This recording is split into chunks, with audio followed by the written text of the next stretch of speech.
So quite unique it Base is. range operations That's true. director to mission director. And it's something All very range systems are important ready for Vikram-1 for you R1 to mission. know where your Roger. orientation is before you make that journey to stars. It's sort of like using a compass when you're going out camping. You want to know where north is so that you can chart your journey accordingly.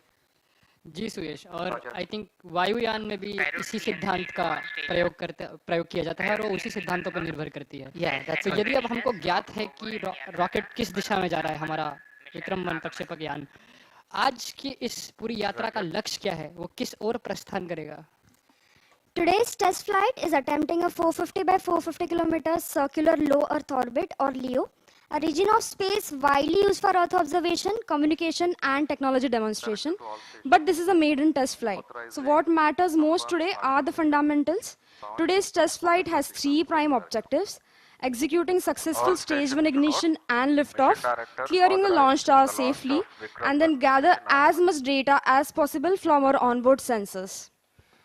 अवश्य विदय, जैसे आपने कहा कि ये एक प्रथम परीक्षण उड़ान है, इसीलिए आज सबसे अधिक महत्वपूर्ण ये है कि अभियान के प्रमुख उद्देश्य को हम जान ले। प्रथम चरण का सफल प्रज्वलन, यान का सुरक्षित उड़ान पथ से निकास और अधिक से अधिक उड़ान अंकों का संकलन। किंतु अंतरिक्ष तक पहुंचना अत्यंत महत्वपूर्ण है, ये हम सब जानते हैं, बट सही कक्षा में उपग्रहों को स्थापित करना एक कठिन कार्य है, right? That's absolutely right, Akhil. It's not sufficient to just simply reach the right altitude. The rocket must inject the payload with the correct velocity, the right flight path, and the precise orientation so that the satellite begins its mission exactly as planned. Yeah, that's right. Now that we know where Vikram-1 is headed, let's talk a bit about what it's carrying today. So what's on board today's mission? Vikram-1 is carrying 2 deployable test satellites today. The first one is Scope, a test satellite developed in-house by us as a technology demonstrator. Joining Scope on today's mission is Solaris, a CubeSat developed by Graha Space, Flying again as a technology demonstration payload. And from Germany, D-Cubed is testing 2 of its own systems, deployment and suppression technologies built to work in orbit. And there's one more interesting payload that we have is from Cosmos Space, and it's flying soft robotic arms along with the OEM stage that will attempt to capture a piece of simulated debris in orbit. That is a very interesting thing that they're attempting indeed. And it stays mounted to Vikram-1 throughout the entire flight. And if it works, it will be the first of its kind to demonstrate this kind of a experiment. And it's an early step to clearing the space debris in general. That's a great initiative, I think. Yes, definitely. And there's 2 more payloads on board, ones that celebrate creativity and India's scientific heritage. The first is Cosmic Bloom, a delicate floral diamond artwork from Cosmos Diamonds. The second is quite something else entirely. It's a micro art, an 18-karat gold rocket crafted by Telangana artist Ajay Kumar Matewada, holding 3 tiny sculptures of Nobel laureate Sir C.V. Raman and visionaries Dr. Vikram Sarabhai and Dr. APJ Abdul Kalam. Each one of them is smaller than a grain of rice, and it's a fitting tribute because all these 3 names essentially live aboard Vikram-1 itself: the Raman engines, the Vikram-1 vehicle, and the Kalam motors. Now, as we count down, of course, it's worth taking a pause to appreciate where this journey is beginning from. Vikram-1 lifts off from the first launch pad here at Satish Dhawan Space Center at Sriharikota, more familiarly called as the Shar Range, a place that has witnessed some of the most defining moments in India's space program. That's correct, Suyesh. This very pad has a proud history and legacy of its own. This is the exact place where Mangalyaan set off for Mars in 2023. And Sriharikota itself has launched India's greatest space journeys, like Chandrayaan to the moon, Aditya L1 to study the sun. And now our very own Vikram-1 adds its own chapter on its journey to the stars. That's right, Akhil. Missions like Vikram-1 are helping position India to serve the fast-growing global demand for small satellites, and they reflect a wider momentum as well. Under national initiatives championed by Honorable Prime Minister Narendra Modi ji, Make in India, Atmanirbhar Bharat, Skill India, this country has been building For just simply reach the right altitude. The rocket must inject the payload with the correct velocity, the right flight path, and the precise orientation so that the satellite begins its mission exactly as planned. Yeah, that's right. Now that we know where Vikram-1 is headed, let's talk a bit about what it's carrying today. So, what's on board today's mission? Vikram-1 is carrying two deployable test satellites today. The first one is Scope, a test satellite developed in-house by us as a technology demonstrator. Joining Scope on today's mission is Solaris, a CubeSat developed by Graha Space, flying again as a technology demonstration payload. And from Germany, D-Cubed is testing two of its own systems, deployment and separation technologies built to work in orbit. And there's one more interesting payload that we have is from Cosmos Space, and it's flying soft robotic arms along with the OEM stage that will attempt to capture a piece of simulated debris in orbit. That is a very interesting thing that they're attempting indeed. And it stays mounted to Vikram 1 throughout the entire flight. And if it works, it will be the first of its kind to demonstrate this kind of a experiment. And it's an early step to clearing the space debris in general. That's a great initiative, I think. Yes, yes, definitely. And there's two more payloads on board, ones that celebrate creativity and India's scientific heritage. The first is Cosmic Bloom, a delicate floral diamond artwork from Cosmos Diamonds. The second is quite something else entirely. It's a micro art, an 18-karat gold rocket crafted by Telangana artist Ajay Kumar Matewada, holding three tiny sculptures of Nobel laureate Sir C.V. Raman and visionaries Dr. Vikram Sarabhai and Dr. APJ Abdul Kalam. Each one of them is smaller than a grain of rice, and it's a fitting tribute because all these three names essentially live aboard Vikram 1 itself. The Raman engines, the Vikram 1 vehicle, and the Kalam motors. Now, as we count down, of course, it's worth taking a pause to appreciate where this journey is beginning from. Vikram 1 lifts off from the first launch pad here at Satish Dhawan Space Center at Sriharikota, more familiarly called as the Shar Range, a place that has witnessed some of the most defining moments in India's space program. That's correct, Suyash. This very pad has a proud history and legacy of its own. This is the exact place where Mangalyaan set off for Mars in 2023. And Sriharikota itself has launched India's greatest space journeys, like Chandrayaan to the moon, Aditya L1 to study the sun. And now, our very own Vikram 1 adds its own chapter on its journey to the stars. That's right, Akhil. Missions like Vikram-1 are helping position India to serve the fast-growing global demand for small satellites, and they reflect a wider momentum as well. Under national initiatives championed by Honorable Prime Minister Narendra Modi ji, Make in India, Atmanirbhar Bharat, Skill India, this country has been building exactly the kind of indigenous innovation, advanced manufacturing, and high technology skill that a vehicle like this is built on, and which is why today's mission is of utmost national importance. Yeah, and in some of those initiatives that you mentioned, we also have Gati Shakti, which has essentially eased the way we get approvals and get things done. For what could used to take years on end, now is simplified to a matter of minutes just sitting at home. अवश्य, किंतु उस तीव्र गति और तीव्र प्रगति का बड़ा भाग एक महत्वपूर्ण मोड़ से जुड़ा है, जो कि 2020 में ऐतिहासिक अंतरिक्ष नियमों के परिवर्तन के परिणाम स्वरूप जो इन स्पेस संस्थान की स्थापना हुई थी, और इस संस्थान का कार्य शासन तंत्र और निजी अंतरिक्ष क्षेत्र के मध्य एक समर्थ, सुगम और दूरदर्शी सेतु की स्थापना करना था, जो कि काफी कठिन कार्य है, और स्काईरूट जैसी सभी संस्थानों की ये यात्रा को सशक्त और आधार प्रदान करता है. इसीलिए हम इन स्पेस के प्रति हार्दिक कृतज्ञता व्यक्त करते हैं. That's right. We have live on our screens views from the launch gallery where hundreds of students, actually thousands of students, have joined us on this historic mission. These are the people who are the future of our nation, and we encourage them to join us on this journey with us to the stars, take up projects in future which contribute to the space sector and the national space ecosystems as well. Now that we've explored the significance of today's mission, let's take a closer look at what Vikram 1 is about to do in a few minutes. Of course, Vikram 1 will lift off and ascend vertically from the launch pad before executing a pitch over maneuver, and from there it will gradually transition into what's known as a gravity turn. That sounds a little counterintuitive. And if the launch vehicle is headed straight to space, then why does the rocket just keep not going straight up? That's a great question, Akhil. While gaining The altitude is Skyroot important, to all reaching orbit is automated all launch about building sequence for horizontal mission velocity. Agaman The indicated. gravity turn allows the rocket to efficiently accelerate around the Earth rather than simply away from it, using less propellant while achieving the velocity needed for Event orbit. number 104. Yeah, and Completed. we've just heard callouts from the Mission Control Center that the Roger. automatic launch sequence has been activated.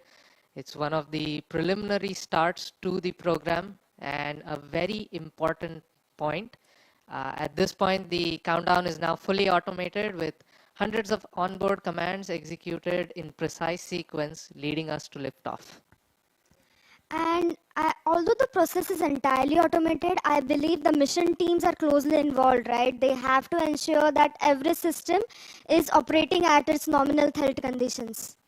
And correct, Vijay, if any one of the many critical parameters that we observe in during the entire sequence goes out of its normal expected bounds, then the rocket smartly aborts the entire sequence and initiates a preloaded set of commands, and that will safeguard the entire vehicle. And then the people stationed at the ground or the engineers can have a closer look.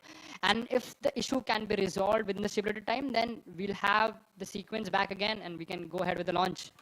Yeah, that's right. This is something very useful to have wherein engineers can resolve faults and understand if there's something that can be quickly fixed, and then we can continue back on ALS. So I think we were just talking about what the rocket does, and once stage one powers the vehicle for nearly 100 seconds, something important comes, which is max Q. Right, you're right, Suresh. As the vehicle continues to pitch over and accelerate, it approaches one of the most demanding phases of ascent. Nearly 25 seconds into the flight after the gravity turn is max Q, the moment of maximum dynamic pressure. This is when the rocket experiences the greatest aerodynamic loads, a true test of its structural strength and engineering precision. Yeah. So now we're at T minus 9 minutes and we're entering another crucial phase of the launch countdown.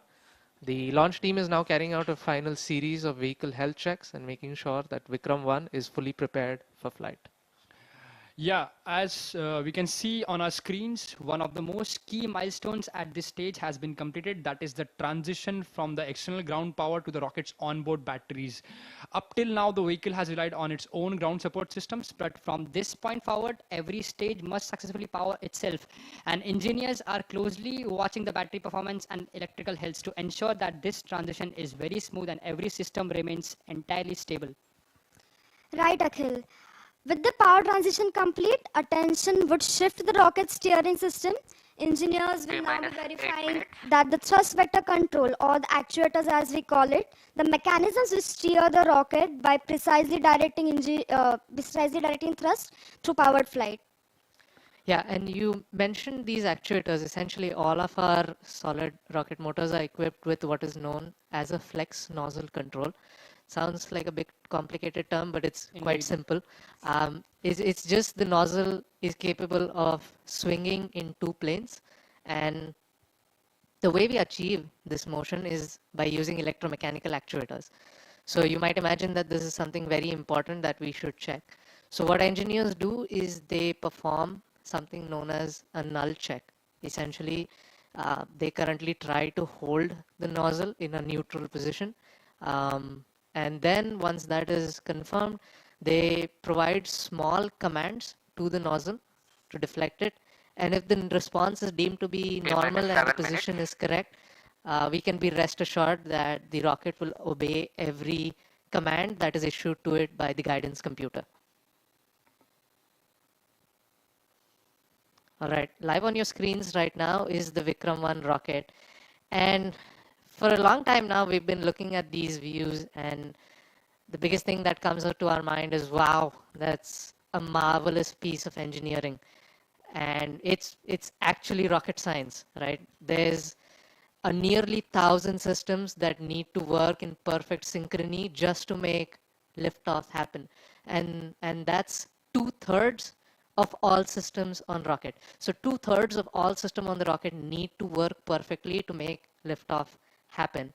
And while it's so easy to look at the rocket and be amazed by its beauty, we would like to take a small pause and focus on the fact that behind every bolt, every wire, every line of code that is on the rocket today, it's been built by people. People whose passion, perseverance, and dedication have made this moment possible. Of course, a launch vehicle is never built overnight, and it's the result of countless people obsessing over one thing to make it perfect. Exactly, Suyash. We often celebrate rocket launches, but rarely appreciate the engineering complexity behind that. And the most primary guiding principles in Skyroot is our people are our thrust. So it's not just the rocket alone that pulls the company up. It's just the people that pushing forward, pushing the entire technology forward, and all the hard work. So Vedahi, after working on an orbital launch vehicle yourself throughout these years, what has been your biggest realizations in designing the rocket? So one of the most important realizations which I've had is, as Suyash also mentioned earlier, rocket consists of almost around 1,000 independent subsystems, and they are deeply interconnected. A seemingly small error in one discipline can propagate through multiple subsystems and ultimately jeopardize the entire mission. Rockets operate with extremely tight margins, so local design inaccuracies rarely remain local. This interconnectedness is precisely what makes launch vehicle design both extraordinarily challenging and intellectually rewarding. Each deviation might appear acceptable individually, but they can also collectively, they can all consume all the design margins available. Yeah, so we have a planned hold at this point. As you might see on your screens, the timer is paused at 5 minutes. So we will be checking with the internal teams, and we'll get back to you with the countdown shortly.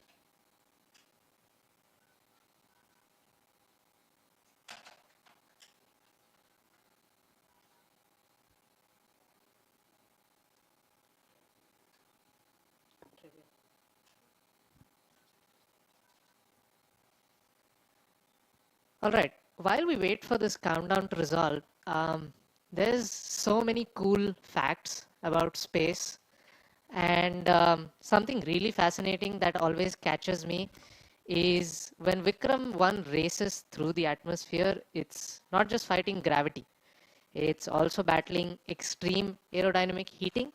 And one thing that's always curious is, why is the rocket heating up while it's going up in the atmosphere? Right. So as we are accelerating into the dense atmospheres of Earth with velocities almost 3 times, 4 times that of sound, the air in front of the vehicle rapidly gets compressed, and just outside the vehicle surface will have extremely high temperatures, which then get convected into the vehicle surface.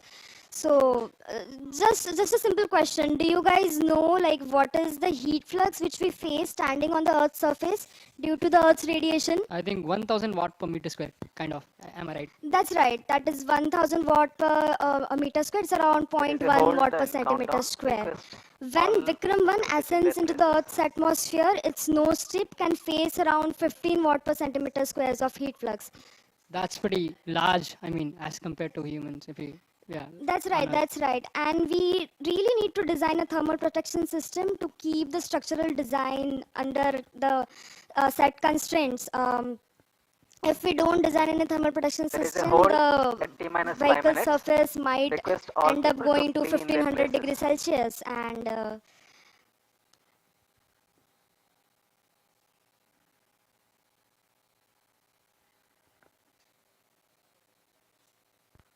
Control to all stations. There is a hold observed at T-minus 5 minutes. All stations are requested to be on standby mode.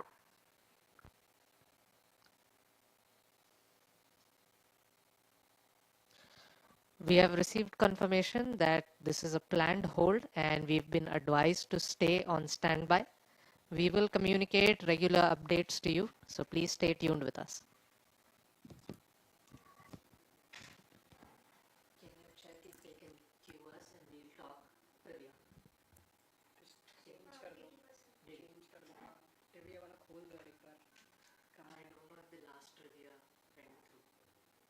एक second time लगेगा रुक जाओ so just for safety sake we'll do the next trivia which is hold Kalam like the names वो already बोल दिया ना I don't know if it went through so I don't want to repeat okay क्या बोलेगा तू क्या बोलेगा ये कलाम पर मैं already हिंदी में तो मैंने बोल ही दिया था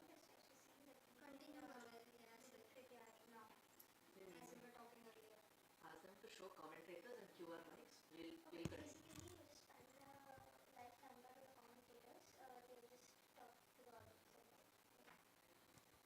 भाई मैं ये ऑलरेडी बोल चुका हूँ एपीजे कलाम सर का that's very easy I'll start igniter meet solid versus not solid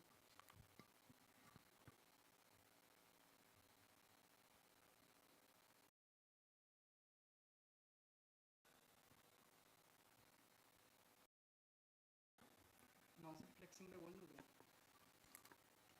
तू बोल मैं बोल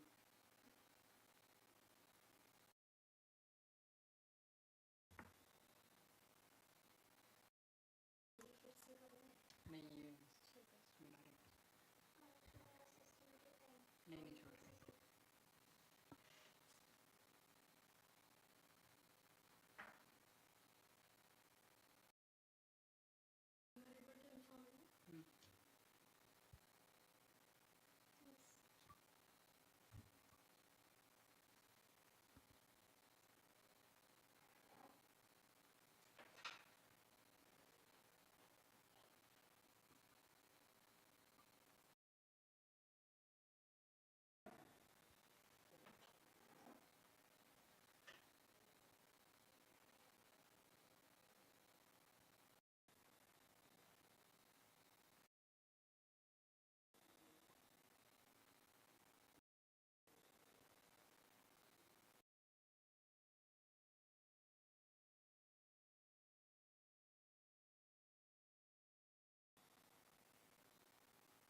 All right, another fun fact while we wait for this hold to resolve is we always take pride in naming our hardwares, and most of them have been in honor of some exceptional minds.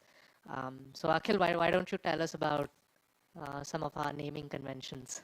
Yeah, I mean, if you can see in the rocket itself, all our rockets and the launch vehicles are named in the honor of Dr. Vikram Sarabhai, the very father of Indian space program, we call him. And all our solid rocket motors, their names are dedicated to Dr.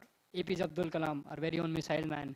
And all our cryogenic engines, we have dedicated the names to Dr. Satish Dhawan, which we are the center we have also, Satish Dhawan Space Center, dedicated to him. And then we have our hypergolic engines, Raman.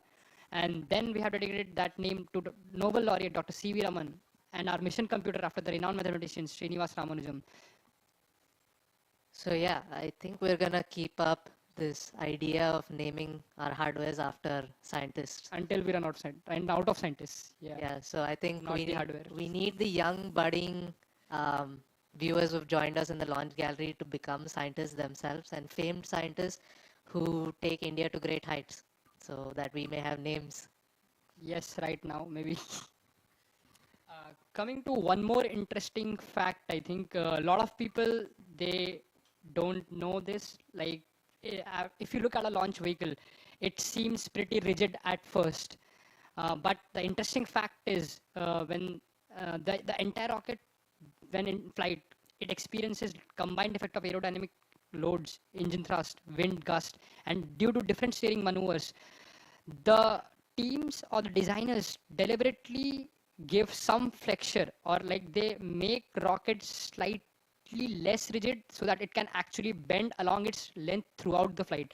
This is intentional, that designing an absolutely rigid rocket would make it significantly heavier and less efficient.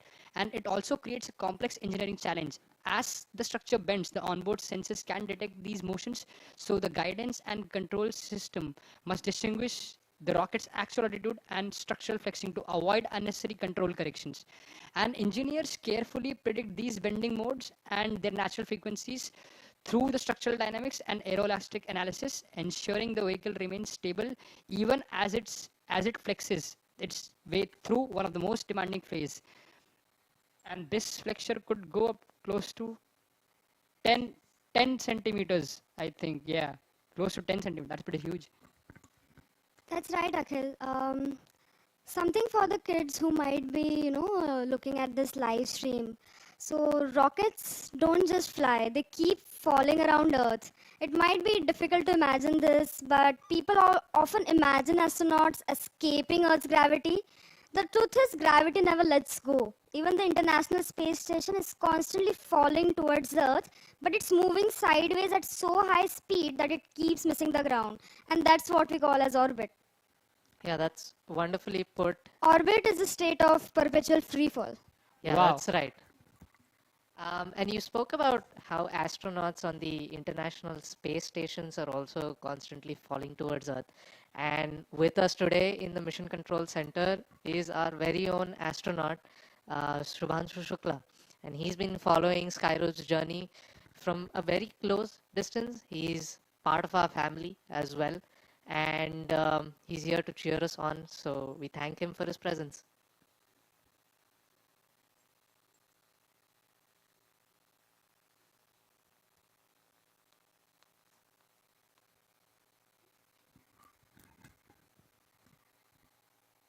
One more interesting fact for our viewers that rockets get lighter every second.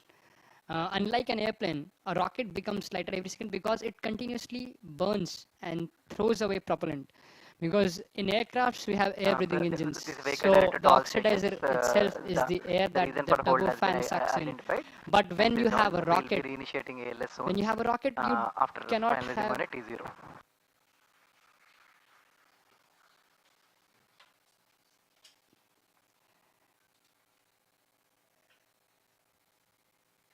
Yeah. So when we are dealing with rockets, there is no air outside air can enter and can be utilized for propulsion. So we have to carry our own bottles of oxidizers and fuel. And once the rocket is ignited and it's on its way through the entire flight, the propellant is expelled. And when the stage gets burned out, it's also thrown away or jettisoned. So that is why rocket keeps accelerating, because there is less and less mass to push. That's right, Akhil. A rocket may weigh hundreds of tons on the launch pad. Consider our Vikram-1, it weighs around 45,000 kgs on the launch pad, but nearly 90% of that weight is just propellant. That's really amazing. That structural mass is so less. I mean,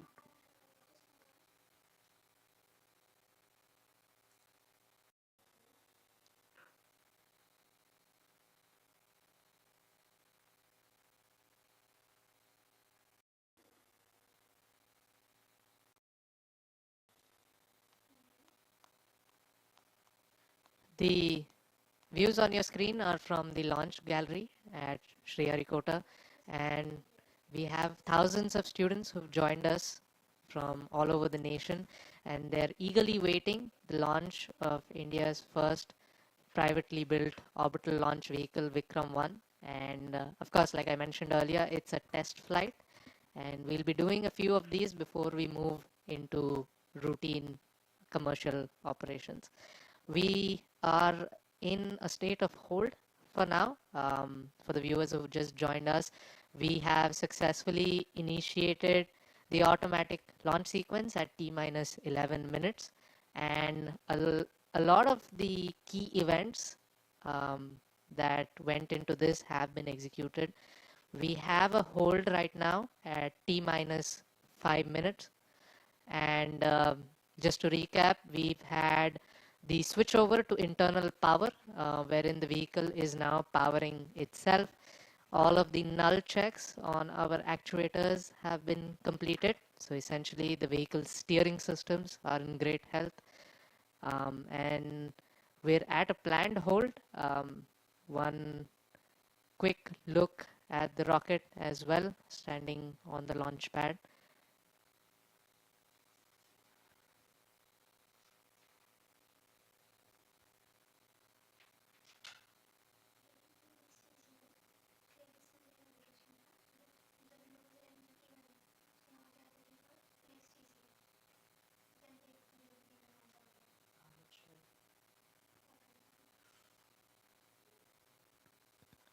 All right, we're getting updates from the mission control teams.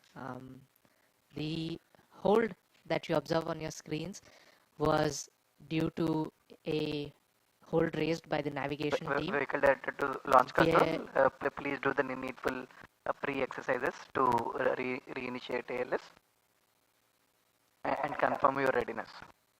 And we've gotten confirmation that we will be starting ALS shortly, so please stay tuned.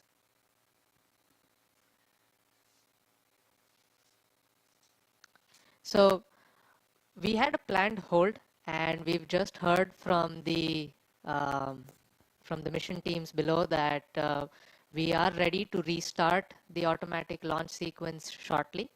And just to recap once again, Vikram-1 is on the launch pad. It's ready and eagerly awaiting its first test flight. We've had the initiation of the automatic launch sequence, and through that we've completed the internal power switchover, which means the vehicle is now powering itself using its own batteries. We've also had the null checks been completed, and we're now waiting for the next window to come about for the ALS to restart. So now that we know that the ALS is on hold and soon we'll be back with a new time and the restart of ALS, let's talk about the entire journey of Vikram-1, the mission sequence. Now we know that first 100 seconds of the flight, the stage 1 will power the rocket to the denser layers of the atmosphere, and exactly at an altitude of 53 kilometers at 103 seconds, the stage 1 burnout will happen and the stage separation will initiate. And after that, the stage 2 will ignite and it will power the rocket through the thinner layers of the atmosphere while keeping the same level of acceleration. That is the point. And later on in the stage 2, during the stage 2 burn duration, later half, you have the payload fairing and it separates, and this is the first time when the payload or the satellite is exposed to the atmosphere or to the space, the higher layers of atmosphere, which is exactly nearly close to space. Yeah. Having protected the satellite throughout the ascent, that the fairing's job is done.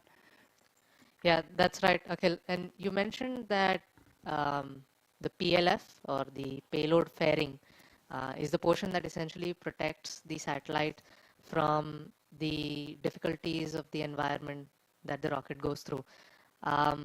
The question then becomes, how do we separate all our stages, right? So we use something which is very unique, and we're very proud of that. In-house to Skyroot, we have the separation teams which have developed a pneumatic ultra-low shock mechanism, and the whole goal of this mechanism is it relays very little shock to the payload itself. So the payloads usually carry very sensitive electronics and instruments. So if you have a shock event come about, it may damage some of the sensitive instruments. So that's why we specifically made it a point to develop this pneumatic ultra-low shock separation mechanism. Like, for the knowledge of our viewers, I would also like to reiterate, most typical rockets, they use pyrocords, which use explosive charge to shear out the bolts and separate or jettison the entire stage, which could be catastrophic for some sensitive payloads. That is very costly and could be like, we might lose some data from the satellite and affect its workability. Control here, go ahead. Definitely. Still external hold mode is coming. Right. Noted. Now, even after the payload fairing has separated, the job isn't done yet, right? The climb is still going on. Stage 3 steps in and it generates quite a large amount of thrust to essentially power the vehicle into orbit. It keeps pushing it to near orbital velocities, and then comes something different. Like we talked about earlier, we have the orbital adjustment module that kicks in, And this is the stage that I got to work on very closely. Like I mentioned earlier, it was a team of very ingenious, multidisciplinary members. We had teams from systems, propulsion, Timing, you can dynamics, set the revised T02 quality, 12:05 safety, 30 hours IST. reliability, I will CFD, design. I mean, you cannot count these fields on the fingers of your hand, and they all had to work in unison Control to all ground stations. build this stage. All ground stations to And note. then once Revised it starts T0 working, is it at will precisely 12:05 place 30 hours all of IST. these satellites into its intended orbit. And you might feel like all of this is happening. There's so many things happening, right? But it's just 16 minutes. That's all it takes. It's T so minus 20 fast, minutes. but it seems really long. Like it took us like 1 hour from the entire bus stand to reach Sriharikota. But as Suyash pointed out, so it's such a we can say the entire rocket engineering, the complexity. Looking at the complexity of it, it's like an entire opera house. You have to be like a soprano. You have to be so perfect. Every system, every individual, and every component should be in tune to engage all the systems at the right moment so that we can have even a small ignition. And now we have a Vikram-1, which has close to 1,000 subsystems, and almost two-thirds of it will be utilized just even at liftoff. That's really fascinating. So we've gotten confirmation, and you might see it on your screen shortly as well. The countdown has restarted. We are resetting to T minus 20 minutes, and we are at T minus 19 minutes for the information of all our viewers. From other ground stations about the new T0. Please To confirm on control that. timing in external Skyroot hold mode. CNC copied, new PGM files shared. Roger. Timing to control timing in external hold mode. Roger.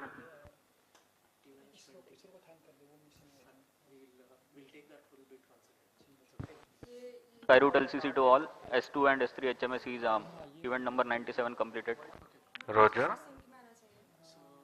Control to LCC, MCC and RSO. Please note timing confirmed, external hold mode. Skyroot LCC to all station. New T0 is 12:05 30 seconds.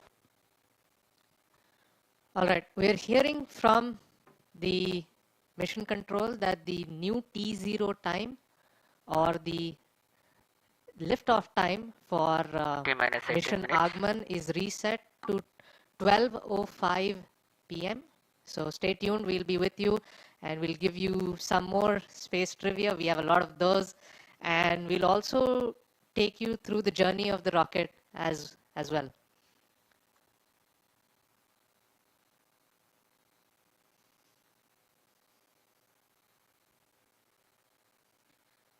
You know, many of the times one of the questions that comes is why space? You know, it's so hard. Getting to space is hard enough. Getting to space on the first try is even All harder. stations to note. So if Mission it's so Director hard, authorized the launch why do of it at all? Vikram-1 mission Agman. What does it hold of such huge importance that we want to strive for making to the stars? I mean, if you think about it, all the activities that happen on Earth, they are connected in some or the other way to space. Space has quietly become a part of our daily life. Every weather forecast, every map that guides us home, every digital payment and long distance call leans on us. It all leans on a satellite somewhere overhead. And I mean, it's like the human curiosity that takes you really farther. And like humans, we actually like complex things, and we just like it's not just enough to stay on one planet. And so that's why the man decided to take a decision to set off to some higher horizons. And it is still, after 80-90 years, the complexity still remains so high in space travel. Yeah, and one question that comes about is how do you make all of that happen? The new launch IST So is 12:05, 30 seconds. Right, Copy. we've just gotten call out and confirmation Skyroot that the CSC new confirmed. T0 is New PGM 12:05 files have been p.m. shared with external Just as a stations for the reiteration same to use. all our viewers. Um, Roger. so we were talking about what it takes to make all of these happen, and of course we would like to thank ISRO for all their support, from opening the doors to the Satish Dhawan Space Center, the historic first launch pad, issuing us guidance and helping us with all the nitty-gritty details. They've worked with us day and night on this. They've treated this vehicle as though it were their own, and they're so committed to making sure that mission Agaman reaches its intended orbit, that they've essentially become a part and parcel of the Skyroot family. They T treated the minus vehicle as 15 their own, minutes. as you correctly said, Suyash. Like they have been involved with us throughout the entire campaign, Vehicle directed to Skyroot helped launch us, control. and along You with can ISRO, we would reinitiate also like a to automated launch take a sequence pause at to T minus thank 11 minutes. InSpace, and they have acted as a bridge between the government organization, facilitating all the review meetings, everything, and allowing us access to SHAR, all the policies, all the reforms. So thank you InSpace for all the efforts, and thank you for rooting for Skyroot. Yeah, one interesting thing, and this is a personal experience as well. We did Mission Prarambh in November 2022, and believe it or not, the headquarters of InSpace were inaugurated in June 2022. Just 6 months from our Yeah. first launch. So you might have to imagine that it's just 6 months, and they've had to imagine and they have to write and draft all the policies that are required. They have to make sure that they T know minus 14 how minutes. the mission is going to be, regulated. What do we need to do to essentially handhold the space sector, the private space sector? It was very seamless, indeed, very seamless the way they took all of it. Yeah, very true. It definitely is not an easy job, and they've excelled at it. Same goes with ISRO. We've had, cases where they've been chasing after us. Yeah. I remember those days. Yeah, and it's quite, empowering to know that the government is playing such a huge role in helping make this happen. We talk about Atmanirbhar Bharat, we talk about Viksit Bharat 2047, and all of these technologies, what the private sector is trying to build today, is essentially contributing to that goal. If we want to be the world leaders, we need to start now. Exactly, Suyesh. Like I was fortunate enough to visit the LPSC test facility when I was with the Raman 1 test campaign. It was a very great experience. I mean, and the coordination with the ISRO teams and the way they facilitated the entire test campaign and the data analysis, and post test the data came like really fast, and like they were after us and they were very patient with us. So yeah, that was a really great experience for the young engineer like me. Yeah, and that sort of reminds me to the stage test that we did just a couple of months ago. I think nearly 9 months ago. Yeah, around I think October. Yeah, October, I think. And so that was the test of the orbital adjustment module. It was a all-inclusive test. We had the entire stage. We had all the engines, the thrusters. We had the avionics. We had something quite interesting T and minus 12 melodic minutes. as well. We played Sare Jahan Se Acha using the Raman Mini thrusters on the stage, which was something very unique, very captivating to the young minds. Many people did not think that you could play music out of the screeching sounds of 50 Newton Raman Mini thrusters. Again, an opera, I told you, right? Yeah, definitely.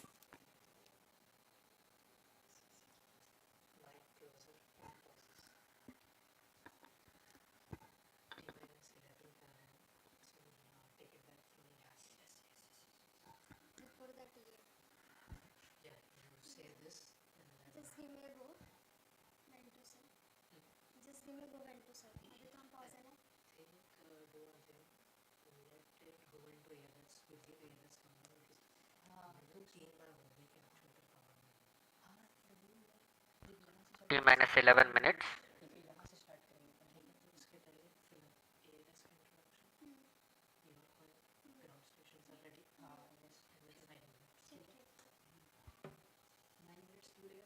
Automated launch sequence initiated. Roger.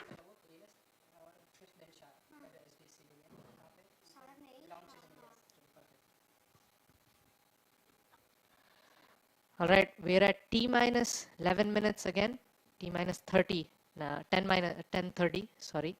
And the automatic launch sequence has begun. We are in the pre-checks phase at the moment, where all the teams are essentially checking the health of the vehicle once again, making sure that all systems are operational and go for launch. Before that, we had one confirmation that all the ground stations supporting today's mission, they have completed their readiness checks.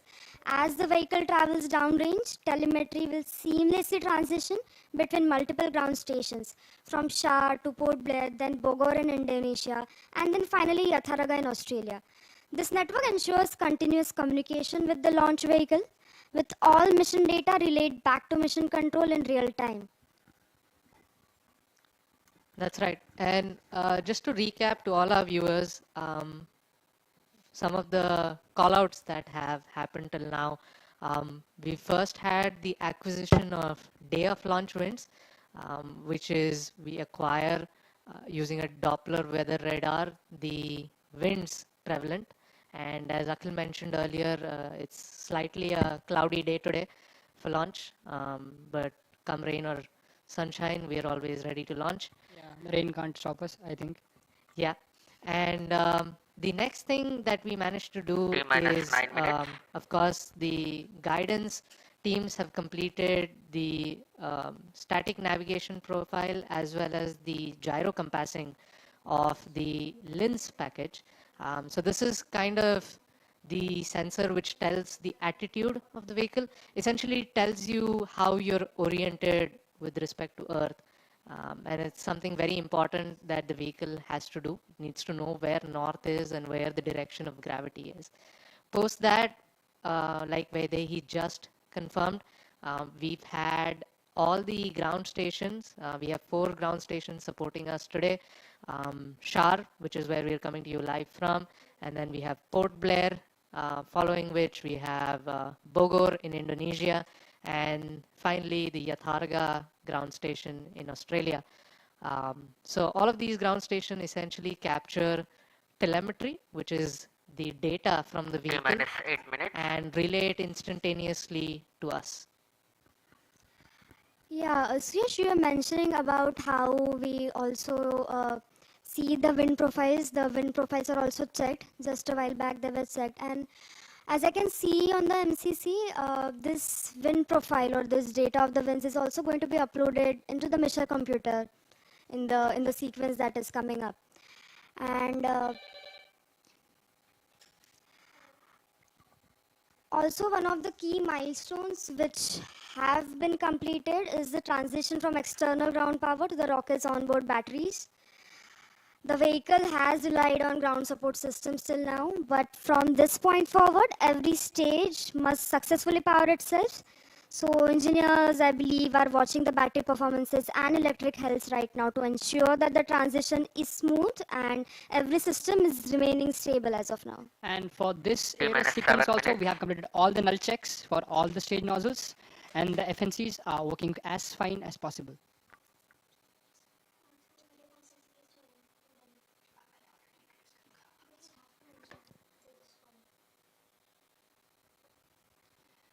And we are also happy that Dr. Jitendra Singh, Honorable Minister of Space, is joining us live on video call, and he's rooting for Team Skyroot.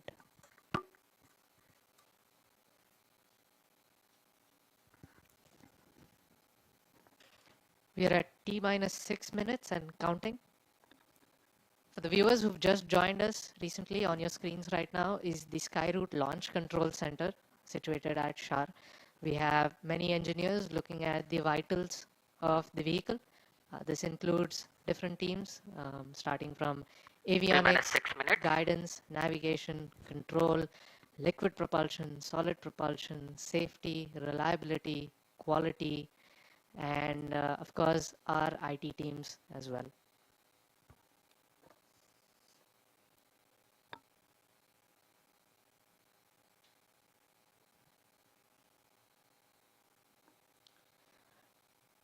One of the things that has also been completed just now is the uploading of the mission computer init files. And that's a funny name of sorts, but it essentially means initialization files. These are essentially files that contain all the requisite parameters to tell the vehicle what it needs to do in the early ascent of flight. It adjusts for the day of launch wind profiles that we talked about. It also has the gyro compassing T minus details 5 within minutes. it. And now we have confirmation that mission computer mode has been successfully changed to flight mode, and we are really jubilant and everybody is really happy that this stage has been successfully transitioned, and now we'll move towards the next check, that is HMSA disarming.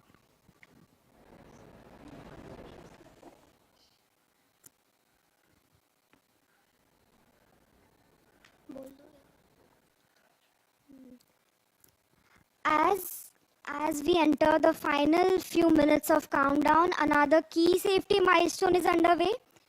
The head mount safe arm mechanism will be activated in a while, and till now it was ensured that the ignition chain has remained safely isolated. That's right, Vaidehi. For the viewers who are very curious for this, the head mount safe arm mechanism, which we refer to as T minus 4 HMSA, minutes. is a safety device which is well mounted at the head of our solid rocket motors. And the whole job of this device is to safely isolate the pyrotechnics from the rest of the solid grain. And the reason why we do that is for safety, to prevent any accidental ignition from, let's say, lightning strikes. We do have a cloudy day today, and of course, we have lightning suppression systems. We have 4 lightning towers on the first launch pad. But there can also be some form of electrical runaway. There can also be static discharge.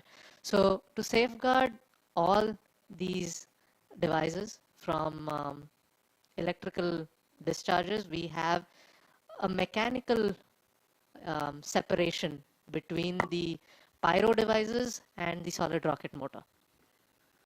Right, so yes. So till now, the ignition system, T it minus was 3 in minutes. a protective, non-firing state, but now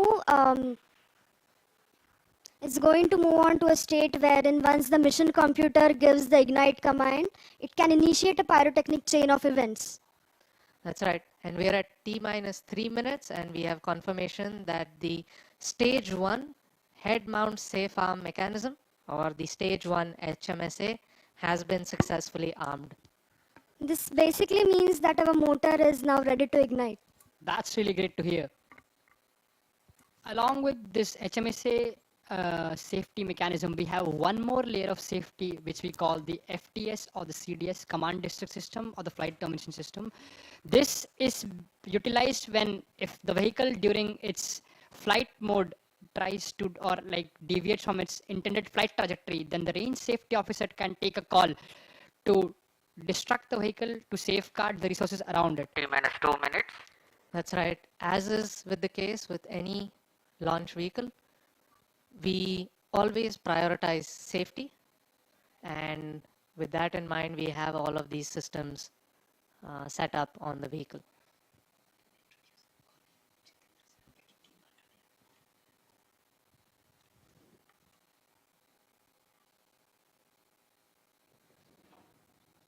We are now entering to condition the liquid stages on Vikram-1. So the orbital adjustment module is now conditioning itself and preparing for liftoff.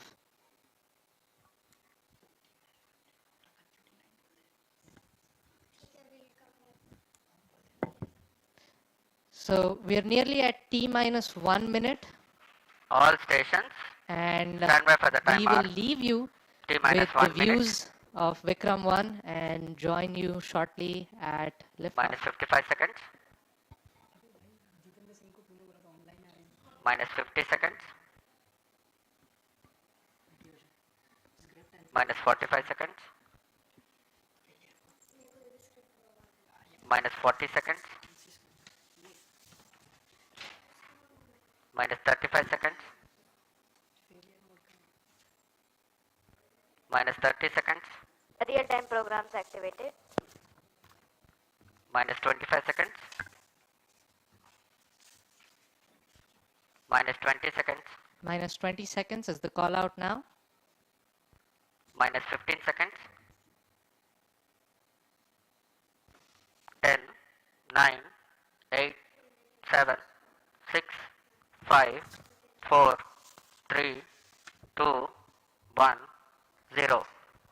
And we have liftoff of Vikram-1, India's first private orbital launch vehicle. And we have great views coming from the tracking cameras. And isn't this quite something? Vikram 1 ने अपनी उड़ान भरी है। प्रथम चरण का प्रज्वलन प्रारंभ हो चुका है। विक्रम 1 ने प्रक्षेपण पथ को लांघकर आकाश को भेदने का निर्णय ले लिया है एक ब्रह्मास्त्र की तरह। That's very true, Sriyash and Akhil. I'm awestruck at the sheer power that stage 1 is producing. With this, we have two of our major prime mission objectives completed, which was successful ignition and safe tower clearance. That's right, and we're coming up on max Q now, which is the period of maximum aerodynamic pressure, where the vehicle faces its largest aerodynamic loads as it flies through this zone at Mach 1.5 at an altitude of nearly 9 kilometers. Vikram 1 ने सफलतापूर्वक max क्षेत्र पार कर लिया है और दल काफी उत्साहित है इस समय और विक्रम 1 प्रथम चरण के आगे बढ़ रहा है और हमें श्रीहरिकोटा व पोर्ट ब्लेयर पृथ्वी स्टेशन से मजबूत दूर संकेत मिल रहे हैं जो बहुत ही अच्छी खबर है। That's right. We are at a downrange distance of 22 kilometers with an altitude of 34 kilometers. And on your screens right now are excellent onboard camera views from the vehicle. And we can also see quite nominal chamber pressure values on the MCC screen.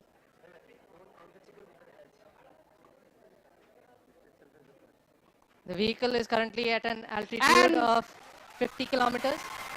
और यहाँ पे प्रथम चरण का प्रतिकरण हो चुका है और द्वितीय चरण का प्रज्वलन भी प्रारंभ हो चुका है। This is quite a major achievement for the nation with the vehicle successfully separating stage 1 and the ignition of stage 2 as well. द्वितीय चरण अपना सफलतापूर्वक कार्य पूरा कर रहा है और प्रथम चरण का दहन अथवा प्रतिकरण समाप्त हो चुका है। The vehicle is at an altitude of 89 kilometers, traveling at 2.6 kilometers per second.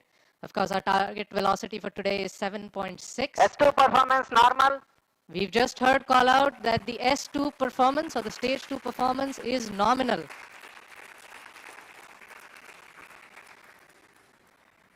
ये एक ऐतिहासिक क्षण है पूरे भारत और निजी अंतरिक्ष यात्रा का। This vehicle has crossed 100 kilometers of altitude, which is the notion of edge of space, and we have reached space, guys. Congratulations, Vikram-1 is in space. हमारा यान अंतरिक्ष तक पहुंच चुका है। And we've had call-outs of separation of the payload fairing. We have successful payload fairing separation. It's nearly at an altitude of 120 kilometers, and the protective fairing is no longer required and has been cleanly separated from the launch stage. और यहाँ पे द्वितीय चरण का भी प्रतिकरण संपन्न हो चुका है और तृतीय चरण का प्रज्वलन भी प्रारंभ हो चुका है।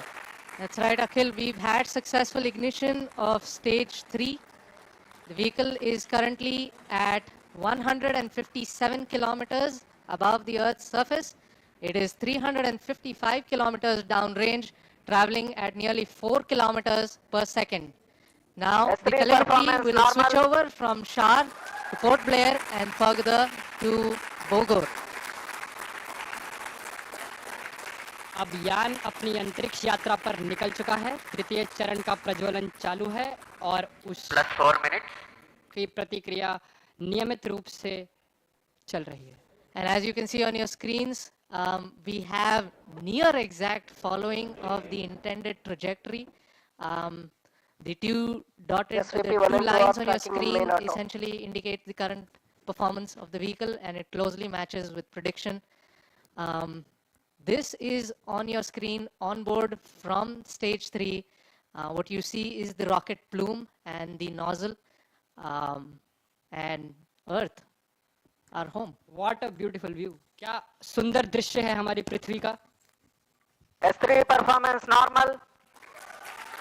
और तृतीय चरण का परफॉर्मेंस अब नॉर्मल है, या कि सामान्य रूप से तृतीय चरण का संचालन प्रारंभ हो चुका है और चल रहा है. That's right. We've had call out that the stage 3 performance is nominal. Plus 5 minutes. So stage 3 has a propellant loading of 2.5 tons, and we've had burnout of the stage 3 motor as planned at S3 plus burnout. 5 minutes. Yes, we've gotten confirmation that S3 has burnt out, and now we're entering a planned coast period, something that lasts for 140 seconds, in which it's called as combined coast. Coasting is normal. Right, so we've got call out that the combined coast is nominal. This will last for roughly 140 seconds, where stage 3 is not producing thrust, but it's connected to the vehicle and it's going to coast as a single body. All of this is done to manage the altitude of the vehicle and also control where the stage will re-enter the Earth's atmosphere before splashing in international waters in a safe and planned manner. And jubilant views from the Launch Control Center, where the teams are extremely elated and excited. और mission नियंत्रण केंद्र और launch नियंत्रण केंद्र से आपको दृश्य दिखाई दे रहे हैं. सभी यान परीक्षण दल अत्यंत ही प्रसन्न है, और यहाँ पर जो प्रसंग है वो एक उत्सव का प्रसंग बन चुका है. एक ऐतिहासिक क्षण, भारत के निजी अंतरिक्ष उड़ान का विक्रम-1 यान अब अंतरिक्ष में स्थापित हो चुका है. तृतीय चरण अब अपने कोस्ट फेज पे है, और ये कोस्ट फेज अभी आप कैमरा व्यूज देख सकते हैं अपने प्रक्षेपण पर्दों या मोबाइल स्क्रीन्स पर, जहाँ पे आपको धरती का एक सुंदर दृश्य दिखाई दे रहा है. As we can see on our screens right now, it's really amazing to see that Vikram-1 as of now is going along its intended trajectory exactly as expected. Our plots are really overlapping. The predicted velocities and the current flight velocities are exactly matching. And aren't you guys speechless right now? I mean, yeah, मेरे पास शब्द ही नहीं है. मतलब ये मैं निशब्द हो चुका हूँ. That's right. We are approaching another point wherein S3 will separate. S3 is separated. और तृतीय चरण का प्रतिकरण भी हो चुका है. And you see wonderful views of S3 separating. And now we have combined coasting has ended, and stage 4 will now coast on its own for the next 130 seconds. So stage 4 will now fly on its own, essentially. And the control thrusters on the OM will be continuously turning on and off to maintain the attitude of the stage, making sure that it is pointing the right way. This also ensures that the antennas can maintain connection with the ground station